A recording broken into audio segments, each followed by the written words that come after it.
ahantu musanze turakorera umukate nkuko mwagiye murayibona umukate ibitumbura ibya patisserie turakorera umukate uryoshe cyane usa neza kandi ukundwa cyane kandi no ku giciro cyorohereza abantu bose nagitanguye ndi umwana muto niga nko mu wa 4 campera rero ku kiro kimwe ndakora ndaja kuri 6 kilo ndaduga ubu ngeze ku mashine ifyatura 25 kilo donc mwabonye ko mfise zibiri hari ibiri parakora n'indi guma muri reserve nahere ku kiro kimwe mugabo ngeze ku mifuko myinshi ubu ngeze ku mutahe munini hankorera ni wanje narahaguze ndafise imodoka zisigaye zigira ama distribution ndafise amakinga hariho n'imoto n'amamoto byinshi tugomba kuyashiramo kubera mu misozi harangora gushika ubu par jour turadandaza 2 millions 3 millions urumva chiffre d'affaires ku kwezi ndabyo nko muri bira umwaka wese tuba twaragize plus de 100 millions paeje vraiment ndayishimira kuko yaramfashije kuronka ideni itansavye parcelle akarusho ni kanini kuko ico gihe twari ko dukora imifuko autour de 50 30 par semaine mais ubu turiko turakora 160 200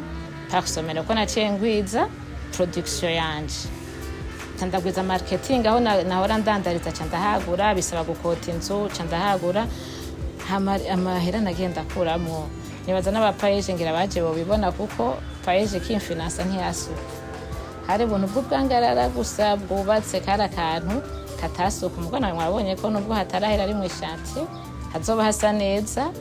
mu minsi iri imbere cyambere cyo kubakoze cyo nararonka umutaye wa paeje abona ari insanganywe narabongeye umushahara bose nabo babaza umushahara wabo naciye ndabadugiriza ama point de vente nararonka ama paeje nari mfise ayashika 20 ubu ndageza ku ma point de vente 50 kuko amazone yose yo ngaha mu Rumonge twarayashizemo ama point de vente Nyanza turadandarizayo Kiremba Bururi Makamba n'inziza Muhuta naciye ndonkayo ama point de vente umva yose yongeye n'abakozi biyongera akarusho ni kenshi uyu mugambi Rwanda utanguye nababwiye aha twahakorera tuhapanze waguzwe n'amahera muyo mugambi wa boulangerie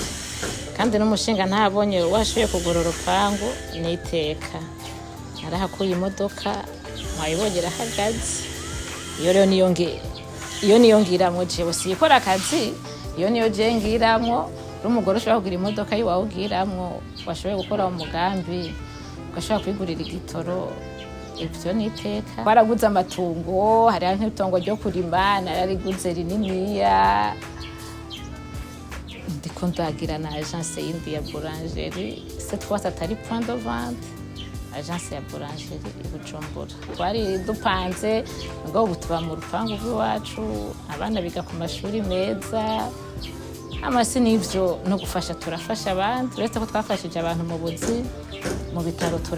turagemurira nkunda afata imikate nkayironka ku bitaro abantu bakarya kuko boulangerie yafashije mu maoferina turafatamwe amahera tukayarungika muri boulangerie ama no mu gihugu ikora urumva ko ryiyongereye nk'ubu ntararonka amahera ya paeje nariha ikore ryo mu ma 200,000 300,000 par an mais uyu mwaka exercice narishe mu ma 3 millions arenga nambamye mukuru mfise ni nambamye natanguye kugira nitura paeje n'ubu ndacyayifise inkwi ntazihari ibiti biriko birahona biratugora nifuza four electrique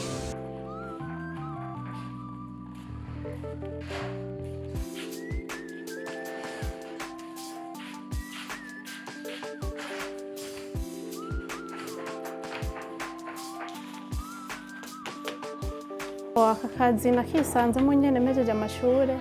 urazi umujene ahejeje ishure arumva yoronka ikintu kimuha agasabuni iki utagaruka kugora abavyeyi umurazi w'umunyeshuri agejeje ishure muri make kameme ntacyo bufise kandi ubukenye urifuza akantu wokora kugira nawe ushobore kwiteza imbere bo nanje naciye ndonka aka kazi nkashobora kwigurira isabuni nkashobora nimba ari nko tuvuka ntatemugabo nk'igihumbi nka kimwe urumva bufise ayo uhembwa ku kwezi. Mu nyuma y'ivyo nshitse muri aka kazi murabona ko hakorerwa ibintu bitandukanye, nagiye ndabimenya bukebuke. Ubu jewe ubu ngeze ngaho uwo mpumutahe noshobora gukora burangiye.